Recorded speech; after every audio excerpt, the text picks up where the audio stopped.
তাকে বারবার কিছু সাংবাদিক, ভারতীয় সাংবাদিক প্রশ্ন করছিলেন যে আচ্ছা শেখ হাসিনার প্রত্যাবর্তন বা শেখ হাসিনা নিয়ে কি মত, আওয়ামী লীগ নিয়ে কি মত? একটা সময় পররাষ্ট্রমন্ত্রী বিরক্ত হয়েছিলেন শুনলাম। তিনি বলছেন যে আপনাদের কি শেখ হাসিনা ছাড়া আর কোন প্রশ্ন নাই? অন্য প্রশ্ন করুন। সম্পর্ক কিভাবে দ্বিপাক্ষিক সম্পর্ক উন্নত? দ্বিপাক্ষিক সম্পর্ক উন্নত হতে পারে, সেটা অস্বীকার করছি না আমি। একটা সরকার নির্বাচিত হয়েছে, তার সঙ্গে প্রতিবেশীর সঙ্গে তো ঝগড়া করে থাকা যায় না। ফলে একটা সম্পর্ক রাখতেই হবে। সেটা থাকবে। কিন্তু এইটার বিষয়ে তারা তাদের বক্তব্য হচ্ছে যে তারা শেখ হাসিনার প্রত্যাবর্তন তারা চান। তারা মনে করেন শেখ হাসিনা সন্ত্রাসবাদী। তারা এটাও মনে করেন যে হাদির হত্যাকাণ্ড যারা তাদের ফেরত দেওয়া। কিন্তু যেগুলো তারা বলেন প্রকাশ্যে, সেটা হচ্ছে যে এইগুলোর ডিমান্ড গুলো তাদের থাকবে। সেটা স্বাভাবিক। থাকতেই হবে। কিন্তু সেই দাবিগুলো সঙ্গে কিন্তু দ্বিপাক্ষিক সম্পর্কে কোনো যেন ভাটা না পড়ে। ভাটা না পারে অর্থাৎ এই কারণে এটাও বলেছেন, এই কারণে তারেক রহমানের সম্ভাব্য ভারত সফর, প্রধানমন্ত্রী নরেন্দ্র মোদীর ভারত সফর, এটা শেখ হাসিনা বা হাদি হত্যাকারী এসব বিষয়ের উপর নির্ভর করছে না। বাংলাদেশের এই মুহূর্তে ভারতের ভীষণ প্রয়োজন। তাদের ডিজেল প্রয়োজন, সেটা তারা বলেছেন। তাদের সারের প্রয়োজন, সেটা তারা বলেছেন। এবং এটা ঘটনা আমাদের জ্বালানি এবং প্রতিমন্ত্রী বলেছেন যে আমরা সময় সুযোগ মতো নিশ্চয়ই এটা বাংলাদেশের পাশে দাঁড়াবো এবং সহযোগিতা করব। কিন্তু আমি বলতে চাইছি যেটা সেটা সহজ কথা সেটা হচ্ছে যে এই এবং তারা কিন্তু কতগুলো শেষ পর্যন্ত বিরক্ত হয়েছে সব বলেছেন।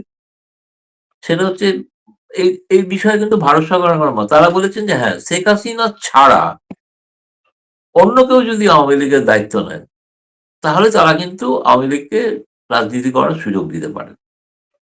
এখন তারা কি ঠিক করছেন যে আওয়ামী লীগের নেতৃত্ব কে দেবেন? সেটা কি তারা বিএনপি ঠিক করে দেবে? তাহলে বিএনপির নেতৃত্ব কেন আওয়ামী লীগ ঠিক করবে না? তাই না? প্রশ্নটা তো পাল্টা আসতে পারে। আমার বক্তব্য হচ্ছে যে তারা বলছেন যে আওয়ামী লীগ শেখ হাসিনা তাদের কাছে গ্রহণযোগ্য নয়। এবং কি করে নিষেধাজ্ঞা উঠবে? তারা আবার সব পরামর্শ দিয়েছেন। এই পরামর্শটা হচ্ছে যে নিষেধাজ্ঞা উঠতে পারে যদি তারা আদালতে আবেদন করেন এবং সেই আবেদনে যদি তারা বলেন যে সেই আবেদনকারী শেখ হাসিনা হলে হবে না। এই আবেদনকারী অন্য কাউকে হতে হবে এক্স, ওয়াই, জেড। এবং লক্ষ্য করলেই দেখবে যে তারা এই সফরের আগে ২ টি ঘটনা ঘটিয়েছে। একটা হচ্ছে শিরীন শারমিন চৌধুরীকে গ্রেপ্তার করেছে। গ্রেপ্তার করে তাকে রিমান্ডে নেওয়া হয়নি। তাকে জেলে পাঠানো হয়েছে। হয়তো আগামী দিনে জামিনও দিতে পারে। এবং একই সঙ্গে কিন্তু আরেকটা জিনিসও ঘটেছে সেটা হচ্ছে একই দিনে আওয়ামী লীগকে নিষিদ্ধ করার যে আইন সেটাও তারা পাস করিয়েছে। মানে এইগুলো করে তারা ভাবছে যে ভারতের উপর একটা চাপ তৈরি করতে চাইছে। ভারতের তো চাপের কোনো প্রশ্ন নেই। বাংলাদেশের ঠিক করতে হবে যে তারা ভারতকে দরকার কি দরকার না। তাদের ডিজেল কে দেবে? পাকিস্তান দেবে? ডিজেল চীন দেবে? কে দেবে? পাইপলাইন তো শেখ হাসিনা তৈরি করেছিল। সেই শেখ হাসিনা পাইপলাইন দিয়েই তো যাবে। তাই না? সার যাবে। সার কে দেবে? সুতরাং এগুলো হচ্ছে ভাবের ঘরে চুরি। এগুলো বলতে হয়। কিছু মানুষকে বোকা বানানোর জন্য এগুলো বলতে হয়। আসল কথা হচ্ছে তারা জানেন ভারত ছাড়া চলবে না। ভারত ছাড়া চলবে না। সেই কারণে ভারত তাদের আমন্ত্রণ জানায়নি কিন্তু। এটা মনে রাখতে হবে। তারা কিন্তু আসতে চেয়েছিলেন। সেই কারণে ১ম দিকে ভারত এই সফরটা ঘোষণা করেনি। বাংলাদেশ যখন ঘোষণা করেছে এটা শুভেচ্ছা সফর, তখন ভারত সরকার তাদের বলেছেন আতিথেয়তা দেওয়ার জন্য এটা সরকারি সফর। সরকারি সফরের অর্থ কি? সরকারি সফর অর্থ হচ্ছে হোটেল যেখানে আছেন, গাড়ি যেখানে আছেন সবটাই বাংলাদেশ সরকারের খরচা। এবং তারাই করছেন আরকি। আজকে সন্ধ্যেবেলায় তারা বিভিন্ন দূতাবাস প্রধানদের সঙ্গে মিলিত হয়েছেন যারা বাংলাদেশে আছেন ইত্যাদি। সুতরাং মোদ্দা কথায় আমি যেটা বলতে পারি এটা সবটাই নেতিবাচক হয়েছে এটা আমি বলব না। কারণ হচ্ছে যে ভারতেরও বাংলাদেশকে প্রয়োজন, বাংলাদেশেরও ভারতকে প্রয়োজন। সেখানে কোন তারা চেয়েছেন যেগুলো স্বাভাবিক কিছু দাবি-দাওয়া সেগুলো করেছেন। যে সমুদ্র বন্দর এবং স্থলবন্দর দিয়ে যে নিষেধাজ্ঞা ছিল সেগুলো যদি প্রত্যাহার করা হয় ইত্যাদি, ইত্যাদি। তো তারা এখন ধরুন কথার কথা আমি একটা কথাই বলে শেষ করি ১ম পর্যায়ে। সেটা হচ্ছে ধরা যাক শেখ হাসিনা সম্পর্কে তারা যে দাবি করলেন ভারত মানল না। ভারত মানবে এমন কোনো প্রশ্নও নেই। কিন্তু প্রশ্ন হচ্ছে যে সেই কারণে আচ্ছা আরেকটা তোমাকে বলে রাখি এই প্রসঙ্গে বলতে পারি। কোনো দেখলাম বাংলাদেশের বেশ কিছু সমাজ মাধ্যম, গণমাধ্যম, চ্যানেল তারা সব আগ বাড়িয়ে নানা রকম খবর করে। সেটা হচ্ছে তারেক রহমান নাকি ভারতে আসছেন, তিনি ৩ টি চুক্তি স্বাক্ষর করবেন ইত্যাদি, ইত্যাদি। প্রধানমন্ত্রী প্রেস উইং থেকে জানানো হয়েছে সম্পূর্ণ বিভ্রান্তিকর খবর। এগুলো সঠিক নয়। এটা একদিনের সফরে এসবগুলো তৈরি হয় না। সময় তৈরি হতে সময় লাগে। তোমাকে আমি যেটা বলছি সেটা হচ্ছে যে যদি ধরা যাক শেখ হাসিনা সম্পর্কে ভারত কোনো সিদ্ধান্ত নিল না, শেখ হাদির হত্যাকারীকেও সম্পর্কেও সিদ্ধান্ত নিল না, তাহলে কি বাংলাদেশকে তাহলে তারা কি করবে? তারা ভাববে যাও ভারতের সঙ্গে সম্পর্ক আর রাখা চলবে না। তো ডিজেলটা দেবে কে? সারটা দেবে কে? বিদ্যুৎটা দেবে কে? তাই না? ওগুলো বলতে হয়, বলছেন এই পর্যন্ত। এটা হচ্ছে বাস্তব অবস্থা এবং তারা কিন্তু বাস্তবটা জানে এবং আমি তোমাকে আগেই বলেছি শুরুতে বারবার শেখ হাসিনা নিয়ে প্রশ্ন হতে পররাষ্ট্রমন্ত্রী বিরক্ত বোধ করছিল। আমার কাছে ট্রান্সক্রিপ্টটা আছে সেই আলোচনার। আমি আমন্ত্রিত ছিলাম না, এটা আগেই বলে দিই। আমি কারণ আমি তো সাধারণ সাংবাদিক, আমি এই সম্পাদক নই, সম্পাদকরা আমন্ত্রিত ছিল। প্রত্যেকটা সম্পাদক আমাকে আলাদা আলাদা করে লিখে পাঠিয়েছে যে কি কি, কারণ আমি প্রেস ক্লাব ইন্ডিয়ার সভাপতি ছিলাম এবং আছি, ভবিষ্যতে হতে পারি সেটা অন্য কথা। ফলে তাদের মনে হয়েছিল গৌতম রায়কে জানিয়ে রাখা দরকার, সবটা তারা জানিয়ে দিই। এই সফরে তোর ইতিবাচক দিক কি নেতিবাচক দিক কি? ইতিবাচক দিক একটাই যে ঠিক হয়েছে সিদ্ধান্ত যে ভারতের তরফ থেকে ভারত কিন্তু সদিচ্ছা দেখিয়েছে। ভারত বলেছে যে পুরনো যে ব্যবস্থাপনা ছিল মেকানিজম, অর্থাৎ সেটা যৌথ নদী কমিশন হোক, সীমান্ত সংক্রান্ত হোক বা কাউন্টার টেরোরিজম সংক্রান্ত হোক, অন্য যা যা বিষয় ৭৫টা এরকম যৌথ মেকানিজম ছিল ভারত বাংলাদেশের মধ্যে, সেগুলোকে আবার রিভাইভ করা, পুনরায় চালু করা, পুনরায় করা, সেইখানেতেই কিন্তু যাবতীয় যে পারস্পরিক বিষয়ের যে সিদ্ধান্তগুলো, সেগুলো কিন্তু সেই ওয়ার্কিং গ্রুপের মধ্যেই সীমাবদ্ধ থাকবে এবং সেখানেই সিদ্ধান্তটা নিতে হবে। সেই সিদ্ধান্তটার পর বাকি সিদ্ধান্ত সরকার নেবে। এটা একটা আমি নিঃসন্দেহে বলব ইতিবাচক দিক। দ্বিতীয়ত দিক হচ্ছে যে যেহেতু বাংলাদেশের প্রেস উইং জানিয়ে দিয়েছে তারেক রহমান ভারত সফরে আসার কোনো পরিকল্পনা করছেন না, ফলে আমি একটু দুঃখ পেলাম এই আর কি, যে প্রধানমন্ত্রী নরেন্দ্র মোদী আমন্ত্রণ জানিয়েছিলেন, তিনি তার প্রেস উইং বলছে এখন যাবেন না। তো এটা এখন যাবেন না কেন? এটা প্রধানমন্ত্রী সফরের অর্থ কি? অর্থ হচ্ছে কোনো গুরুত্বপূর্ণ চুক্তি। একটা কথা আমি বলে রেখে দিই, সেটা হচ্ছে গঙ্গা চুক্তি হচ্ছে না। গঙ্গা চুক্তি হচ্ছে না মানে যেটা শেখ হাসিনা করে গিয়েছিলেন সেটাই বলবৎ থাকবে। যে পানি যাওয়ার কথা ছিল সেটুকুই থাকবে, তার কোনো পরিবর্তন হবে না। তার একটা অন্যতম বড় কারণ সেটা হচ্ছে যে ভারতের নদী সংক্রান্ত সিদ্ধান্তটা রাজ্য সরকারকে এড়িয়ে করা যায় না। আমরা একতরফাভাবে কোনো ভারত সরকার কিছু করে না। বাংলাদেশেও তো হতে পারে একতরফাভাবে অনেক কিছু হয়। কিন্তু এখানে একতরফাভাবে কিছু হয় না। এখানে পশ্চিমবঙ্গে নির্বাচনের পর যে সরকার নির্বাচিত হবেন তাদের মত নিয়ে তবে গঙ্গা চুক্তির বাকিটা করা যেত। সেটা গঙ্গা কেন, বাকি সমস্ত নদী সংক্রান্ত বিষয়, সে তিস্তাই হোক বা বাকি যে ৬টা নদীর পানি বন্টন হোক, সবই হোক। ফলে সেজন্য আমি তোমাকে বলছি যে আমার নিজের ধারণা যেটা, সেটা হচ্ছে যে এই বছরের মধ্যে যদি গঙ্গা চুক্তি স্বাক্ষরিত না হয়, পুনর্নবীকরণ না হয়, তাহলে তারেক রহমান আসবেন কেন? আসার সম্ভাবনা নেই। কিন্তু তার মানে কি চুক্তিটা বাতিল হয়ে গেল? তা না। এই চুক্তিতে বলা আছে শেখ হাসিনা এই প্রভিশনটা করে গিয়েছিলেন। সেটা হচ্ছে যে তার মধ্যে তো বুদ্ধিমতী নেত্রী খুবই কম আছেন সারা বিশ্বে। তিনি করে গিয়েছিলেন যদি কোনো কারণে মতভেদ হয় তাহলে এই চুক্তিটাই বলবৎ থাকবে। ফলে তারেক রহমানকে শেখ হাসিনার বোঝা বইতে হবে। তাকে শেখ হাসিনা যে চুক্তি করে গিয়েছিলেন সেটা মেনেই চলতে হবে। এবার তুমি বলো বাকি প্রশ্ন। সীমান্ত নদীগুলোতে যে কুমির, সাপ ছাড়া নিউজ এগুলো কি? না, এটা ভারতের প্রথম একটা উত্তর পূর্বাঞ্চলের একটি সংবাদ মাধ্যম প্রথম খবরটি ছেপেছিল। এটা একটা সার্কুলার আছে কিন্তু, নেই যে তা না। এটার মূল কারণের ব্যাখ্যা করে দিই। সেটা হচ্ছে যে নর্মদা নদীতে সম্প্রতি প্রচুর কুমিরের সংখ্যা বেড়ে গিয়েছে। এবং সেই কুমিরগুলোকে কি করা যাবে? ওখানে রাখা, সেখানে একটা দর্শকদের জন্য ওখানে সর্দার বল্লভভাই প্যাটেলের একটা স্ট্যাচু আছে, যেখানে লোকে দেখতে যায়, সেখানে কুমিরও আছে, কুমিরও দেখে। কুমির কিন্তু খুব রেয়ার স্পেসিস, কুমিরের সংখ্যা কিন্তু কমে যাচ্ছে। সেই কুমিরগুলোকে নিয়ে কি করা হবে? তো অন্যত্র ছাড়া হবে, কোথায় ছাড়া হবে এখন? এখন এই কুমিরগুলো কি ট্রেন্ড? তারা কি ধরো অমিত শাহ বলে দিল, "এই বাংলাদেশী দেখলেই কামড়াবি, ভারতীয় দেখলে কামড়াবি না।" এরকম কি হয়? সেই ধরনের ট্রেন্ড আমি বলতে পারবো না, আমি চাই না। আমি তো মজা করে বলছি ও সাপও নাকি ছাড়া হবে। তো সাপ ছাড়লে বাংলাদেশের উচিত এই মুহূর্তে বেজি ছাড়া উচিত, তাই না? তো বেজিরা সাপকে কামড়াবে। মজাদার, এটা একটা মজাদার খবর। এটার পেছনে কোনো সিরিয়াসলি দেখার কোনো মানে না। আমি মনে হচ্ছে আমি কুমির যদি ছেড়েও দিই, সে কুমির কি অমিত শাহর কথা অনুসারে চলবে? এটা কি কুমির ব্রিগেড নাকি? আমি তো বুঝতে পারছি না। আমার তো কমন সেন্স এ কিছু আসছে না যে, এবং সেই খবর ছাপা হওয়ার পর বাংলাদেশের অনেক কাগজ লিখলো। সেই খবর ছাপা হওয়ার পর এমনকি গতকাল 'প্রথম আলো' পর্যন্ত ছেপেছে। আমি 'প্রথম আলোর' সেই সম্পাদক মহাশয়কে জিজ্ঞেস করতে চাই, আপনি যে ছেপেছে সেই সাংবাদিককে জিজ্ঞেস করেছেন, "এই কুমির কি ট্রেন্ড?" মানে তিনি কি কেবলমাত্র ভারত সরকারের কথা শুনেই চলবে এই কুমির?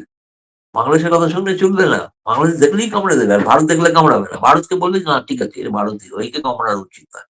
এইরকম কুমির ট্রেন্ড হয়েছে তো ভাবা যায় না। খুবই অস্বাভাবিক। 'প্রথম আলোর' মতো কাগজ ছেপে দিয়েছে দেখে আমার তো খুব খারাপ লাগলো আরকি যে সাংবাদিকতার মান কোথায়? ভারতে তো নামলেই নামলো, কিন্তু বাংলাদেশেই কোথায় নামলো? তাই না? এই হ্যাঁ, বলো। পররাষ্ট্র উপদেষ্টা যাবার আগে বলে গিয়েছেন যে হাসিনার মতো সম্পর্ক হবে না। আরো একটা বা বা মা আ না, আমি প্রশ্নবিদ্ধ তো কথা বললাম আছে বাংলাদেশে তো হাসিনার মতোই হয়। ভারতের সাথে চোখে চোখ রেখে কথা বলতে বলা হবে। এগুলা চোখে কি হবে? চোখ, মনে মন সবই রেখে কথা বলুক না। সেগুলো বলার জন্য বলছে, ঠিক আছে, একটু মেনে নাও না। কি অসুবিধা কি আছে? চোখে চোখ রেখে কথা, কেউ চোখে চোখ রেখে কথা না বললে কি এসে গেল? কিন্তু হাসিনা চুক্তি করার জলচুক্তিটাই মানতে হবে তো ভাই। তার তো পরিবর্তন হচ্ছে না। এই চুক্তিটার মেয়াদ কবে শেষ হবে এটা? এটা ডিসেম্বরে শেষ হবে। ডিসেম্বরে শেষ হবে। কিন্তু তার মানে সে যদি চুক্তি যদি পুনর্নবীকরণ না হয়, পুরনো চুক্তিটাই বহাল থাকে।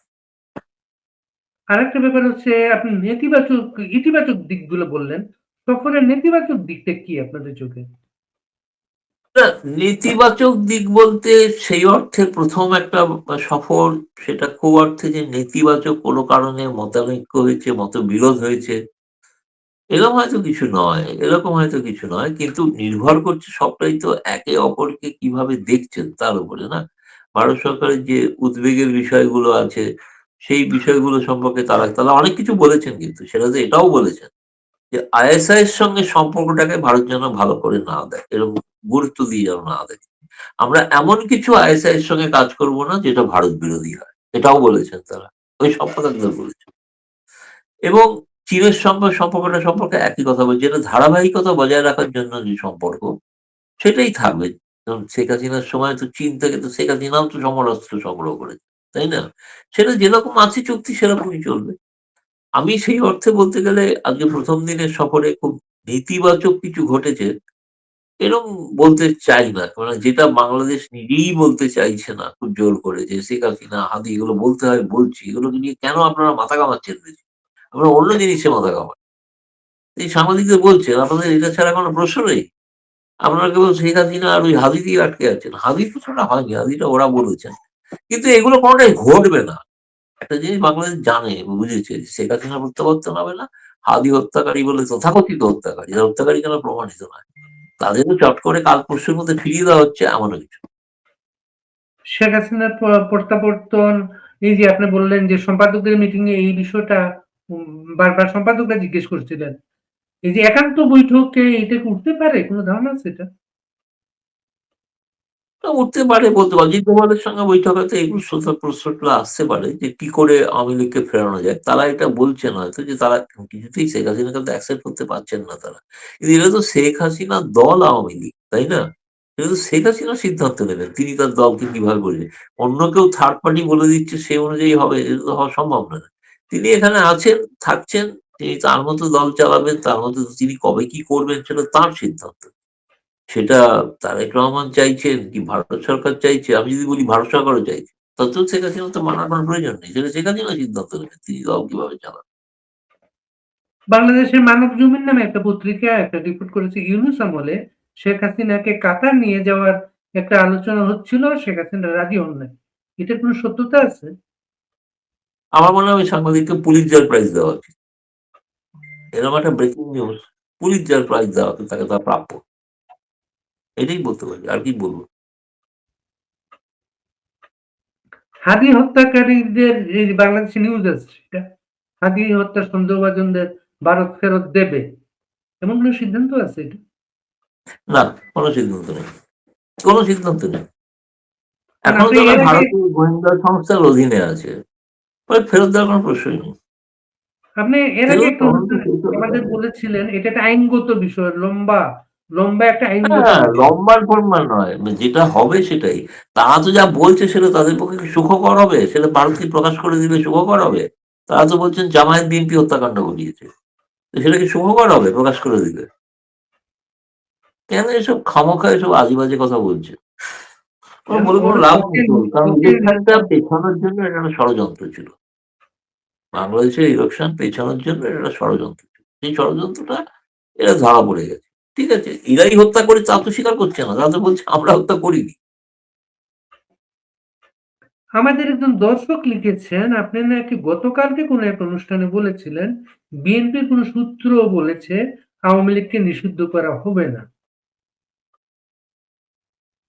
এরকম শুনেছিলাম তাই, শুনেছিলাম তাই। আমি যে সব সঠিক এরকম তো দাবি করি না। এরকম বলেছিলাম। আমি শুনেছিলাম তাই এরকম আমার ধারণা হয়েছে।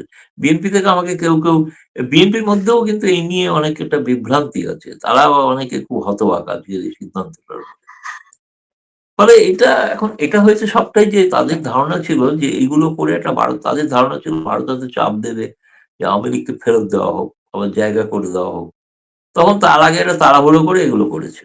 কার পরামর্শ করেছেন, কি জন্য করেছেন, যে তারেক রহমান ঘোষণা করেছিলেন রয়টার্স কে দেওয়া ইন্টারভিউতে যে আমি কোনো রাজনৈতিক দলকে নিষিদ্ধ করায় বিশ্বাস করি না। ভবিষ্যতে অন্য কেউ এলে আমাকেও নিষিদ্ধ করতে পারে। তারপরে যদি সেই তারেক রহমানের সরকার যদি একটা দলকে নিষিদ্ধ করে, এরপরে ভারতীয় হিসেবে আমার প্রশ্ন, তারেক রহমানকে আর বিশ্বাস করা উচিত? এই প্রশ্নটা তো আছে না, তাই না? ঠিক আছে? আজকে এই বাংলাদেশের পর্যন্ত। বা বা বাংলাদেশের ঐতিহাসিকভাবে আওয়ামী লীগের সাথে ভারতের মানুষের তো আস্থার সম্পর্ক। আওয়ামী লীগকে যখন 71 এ আপনারা আমাদের মুক্তিযুদ্ধে হেল্প করেন, তখনও কিন্তু জেনারেল ইয়াহিয়া আওয়ামী লীগকে নিষিদ্ধ করেছিল। এইবার নিষিদ্ধ করার বিষয়টা নিয়ে ভারতের মিডিয়া কিভাবে এটা এসেছে এটা? না, এটা তো আজকে হয়েছে। মিডিয়া মানে এখানে তো কোনো টেলিভিশনে এরকম চটজলদি কিছু প্রতিক্রিয়া হয় না। এটা তো আজকে ঘটেছে, আগামীকাল সংবাদপত্রে গণমাধ্যমে বেরোলে, প্রকাশ হলে তখন হয়তো জানতে পারবো। এখনো কোনো প্রকাশিতই হয়নি। বাংলাদেশের এই খবরটা ভারতে প্রকাশিত, আজকে বেশিটাই ফোকাস ছিল অনেকটা বেশি ইরান আমেরিকার যুদ্ধের অবসান, তার শান্তি ইত্যাদি নিয়ে। সেটাতেই ফোকাস বেশি ছিল। এই বিষয়টা সবসময় ভারতের গণমাধ্যম বাংলাদেশ নিয়ে চিন্তিত, বাংলাদেশ নিয়ে সকাল সন্ধ্যা আলোচনা করছে, এরকম নয়। সেটা কাল আমাদের প্রকাশ হলে তখন বলবো। আমাদের অনুষ্ঠানে আজকে বাংলাদেশের সাবেক পররাষ্ট্রমন্ত্রী প্রফেসর মোমেন বলেছেন, তার ধারণা শিরীন শারমিন চৌধুরীর মতো একজন স্বচ্ছ ইমেজের রাজনীতিক ভবিষ্যতে আওয়ামী লীগে গুরুত্বপূর্ণ হয়ে উঠতে পারেন। এর জন্য হয়তো তাকে গ্রেফতার করা হয়েছে। হতে পারে, আমি জানি না। মোমেন সাহেব বলছেন তিনি একজন প্রাজ্ঞ নেতা। তার বিশ্লেষণকে আমি কি করে খণ্ডন করব? তিনি বলছেন যখন তিনি সঠিক, হয়তো সঠিক। তাহলে আপনি সাম আপ এভাবে করতে পারেন, এই সফরের মাধ্যমে শেখ হাসিনাকে হস্তান্তর বা আওয়ামী লীগকে কাজ করতে না দেয়া এমন কোনো কিছু আসে নাই। না, এমন কোনো বিষয় না। মূল ফোকাসটা ছিল কি করে বাংলাদেশের বর্তমান আর্থিক সংকট দূরীকরণে ভারত সাহায্য করতে পারে। সেটাই মূল বিষয় ছিল। সেটাই তো এই মুহূর্তে এই সরকারের জন্য সবচেয়ে গুরুত্বপূর্ণ হ্যাঁ, একটা বিষয়। দরকার, খুবই দরকার। একটা একজন মুক্তিযোদ্ধা এখানে রাজ্জাকুল হায়দার চৌধুরী তিনি লিখেন তারেক ও বিএনপির সাথে যে আইএসের সম্পর্ক অবিচ্ছেদ্য, এটা ভারত সরকার গণমাধ্যম কি জানে না? ভারত সরকারের গণমাধ্যম কি জানে কি জানে না, এসব জ্ঞান দেওয়া নিয়ে আমি কোনো প্রশ্ন শুনতে রাজি নই। এতটাই উনি যদি জানতেন শেখ হাসিনা সরকারের পতন নিয়ে কেন জানতেন না? ওইসব নিয়ে কোনো প্রশ্ন করতে আমি উত্তর দিতে রাজি, তাকে গুরুত্ব দিতে আমি রাজি না। তা আপনি বলছেন যে এইসব সফর, এইসব বিষয় নিয়ে আওয়ামী লীগের নেতাকর্মীদের উদ্বিগ্ন হওয়ার কিছু নেই। আমার মনে হয় না উদ্বিগ্ন হওয়ার কিছু আছে। মনে হয় না কিছু উদ্বিগ্ন। এগুলো স্বাভাবিক, এই সমস্ত ডিপ্লোমেসিতে সব ঘটেই থাকে, কোনো ব্যাপার না। ভারত তো শেখ হাসিনা সহ আওয়ামী লীগের ৮০০ নেতার এখানে তো আশ্রয়ে আছেন না, তারা আছেন। তাদের কোনো অসুবিধা কি? এবার আওয়ামী লীগকে তো ঠিক করতে হবে না তারা কিভাবে লড়াই করবে। ভারত তো তাদের লড়াইটা তো করার প্রেসক্রিপশন দিতে পারে না। সেটা তাদেরকে ঠিক করতে হবে কিভাবে লড়াই করবে। লড়াই করলে ভারত পাশে থাকবে, সেটা অন্য কথা। তো সেই লড়াইটা তারা করুন আগে। এটা কিভাবে বলতে পারলেন? লড়াই করলে ভারত পাশে থাকবে? না, লড়াই একাত্তর করলে ভারত পাশে থাকবে। এটা কি লড়াই যদি একাত্তরের মনে হয় তারা, একাত্তরের না, না, না, অভিজ্ঞতা না, থেকে? আমার এই কথাটার অন্য রকম। লড়াই করলে পাশে থাকবে মানে অর্থটা হচ্ছে এই, ৭১ এ লড়াই করেছিল বাংলাদেশের মানুষের স্বার্থে। তো মানুষের স্বার্থে যদি তারা লড়াই করে, তারা যদি অত্যাচারিত হন, নিপীড়িত হন সেই লড়াই করতে গিয়ে, তখন ভারত নিশ্চয়ই গণতন্ত্রের পক্ষে থাকবে। এটাই স্বাভাবিক। ভারত সবসময় গণতন্ত্রের পক্ষে থাকে।